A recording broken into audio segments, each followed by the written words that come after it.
अस्सलाम वालेकुम dear students, कैसे हैं आप लोग।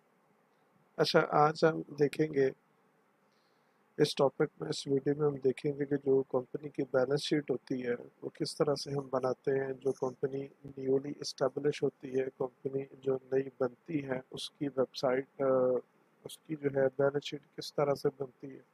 तो सबसे पहले जो है हम ये कंपनी का जो नाम है वो लिख देंगे, जो भी होगा। सपोज यहाँ पर हमारे पास ABC लिमिटेड कंपनी। उसके बाद फिर हम जो चीज़ बना रहे हैं वो लिख देंगे। फिर उसके बाद लिख देंगे एज ऑन, और आगे जो भी डेट होगी 31 दिसंबर 2021, 31 दिसंबर 2020, जो भी डेट होगी वो हम वो लिख देंगे। इसके लेफ्ट साइड पे इसका स्टैंडर्ड है।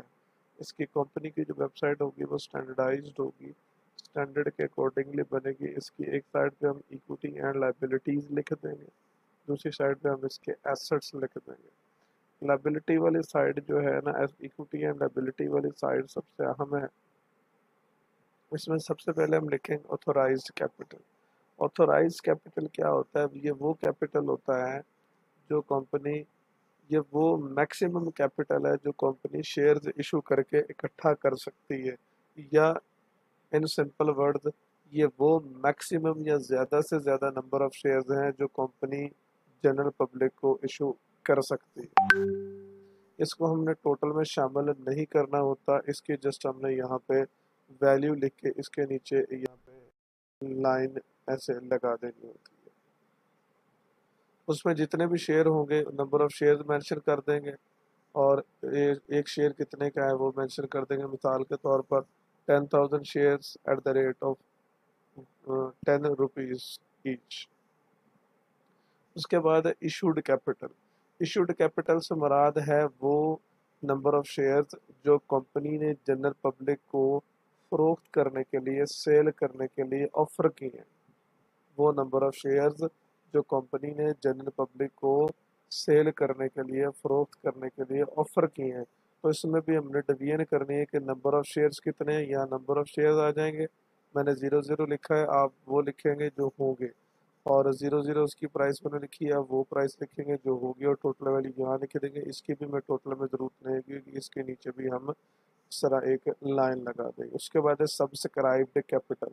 सब्सक्राइब्ड कैपिटल से वो नंबर ऑफ शेयर्स हैं जिनको खरीदने के लिए जनरल पब्लिक ने एप्लीकेशंस दी होती हैं, तो वो यहाँ पे आ जाएंगे। उसी तरह कितने नंबर ऑफ शेयर्स के लिए जनरल पब्लिक ने एप्लीकेशंस दी और एक शेयर कितने का है। तो शेयर कैपिटल याद रखिएगा, जित चाहे ऑथोराइज हो, इशूड हो, सब्सक्राइब्ड हो, हमेशा अपनी फेस वैल्यू से लिखा जाएगा। तो उसका भी टोटल इधर लिख देंगे और नीचे लाइन लगा देंगे, उससे हमें उसका टोटल हमने नहीं लेना। उसके बाद जो मेन चीज़ है वो है paid up capital. Paid up से मुराद जैसा कि पेड अदाशुदा सरमाया, ये वो सरमाए की रकम है जो कंपनी ने, जो कंपनी को वसूल हो गई होती है, जो कंपनी के शेयर होल्डर्स ने, कंपनी के हिस्सेदारान ने, जिन्होंने शेयर खरीदे हैं, जिनको शेयर्स अलॉट कर दिए गए हैं, उन्होंने कंपनी को अदा कर दी होती है। तो इसमें हम तरतीब से लिखते हैं। सबसे पहले जो हमने शेयर्स वेंडर को इशू किए होते हैं, जिससे हमने कोई एसेट खरीदा होता है, उसके बाद उसका लिखते हैं। ठीक है। उसके बाद फिर हमने जो शेयर्स डायरेक्टर्स को इशू किए होते हैं उनके बारे में हम लिखते हैं। उसी तरह के कितने शेयर्स हैं और एक शेयर कितने का है, तो फेस वैल्यू से ही शेयर हमेशा लिखा जाएगा। और उसके बाद हमने जो शेयर्स प्रमोटर को इशू किए होते हैं उनके बारे में लिखते हैं। और उसके बाद जो शेयर्स हमने जनरल पब्लिक को इशू किए होते हैं उनके बारे में हम लिखते हैं। याद रखिए, एक बात जहन में बिठा लीजिए कि हमेशा जो भी कैपिटल होगा वो अपनी फेस वैल्यू से लिखा जाएगा। कम या ज़्यादा अमाउंट लिखी नहीं जाएगी, बल्कि उसकी उलट साइड पे लिख दी जाएगी। ये मैं आपकी ज़रा याद दहानी के लिए लिख रहा हूँ, आपने बैलेंस शीट में लिखना नहीं है, ताकि आपको, ये इसलिए लिख रहा हूँ ताकि आपको याद रहे। अब अगर शेयर प्रीमियम है तो आपने शेयर प्रीमियम जो है वो इक्विटी एंड लायबिलिटीज वाली साइड पे लिख देना है। और उसके बाद पेड अप कैपिटल से लेके शेयर प्रीमियम तक जितनी भी अमाउंट्स आ रही है उनका टोटल करके आपने यहाँ पे लिख देना। ठीक है। ऊपर वाला ना तो आपने ऑथोराइज कैपिटल वाला इंक्लूड करना है, ना आपने इशूड कैपिटल वाला टोटल इंक्लूड करना है, ना आपने सब्सक्राइब्ड कैपिटल वाला टोटल इंक्लूड करना है। इनके नीचे आपने जब इनकी वैल्यूज लिखनी है तो इनके नीचे आपने लाइंस लगाते जाना है, ठीक है। तो लाइंस भी लगा के मैं दिखा देता हूँ कि आपने किस तरह से इनको उसमें से आपने नहीं लेना। मैं इसका आपने टोटल नहीं लेना, इधर एक लाइन लगा दो, फिर हमने इसका जो है वो इसी को कॉपी करके नीचे आप पेस्ट कर दें। थोड़ा सा गलत हो रहा है।